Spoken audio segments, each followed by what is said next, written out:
It's an Agave americana. It's about 40 years old. It was brought back from Yugoslavia in around 1984, something like that. And then it was planted here in 2000, and it was protected for the first few winters, and then after that it weren't protected at all. The bad winters at 2010 and I think about 2014, something like that, didn't affect it at all.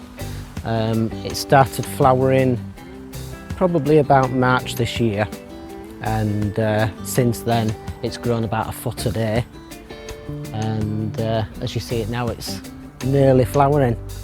Neighbours think it's a bit odd, and they've never seen anything like it, and they just says, when's it going to stop growing? But other than that, not a lot, because they're used to seeing it as they walk by. But yeah, it's certainly different.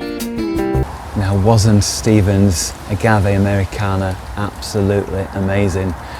What's so impressive about Stephen's specimen, and he has lots of other agaves in his back garden which they didn't show in that film, is that they're just grown basically in general garden soil which hasn't really been improved.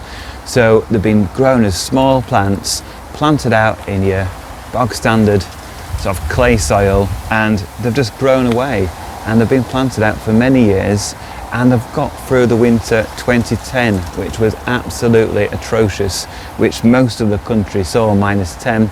Some areas went down to -18, -20.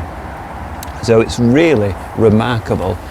This Agave americana, inland UK, up north, has actually got to flowering size without any protection whatsoever, and now it's in full bloom.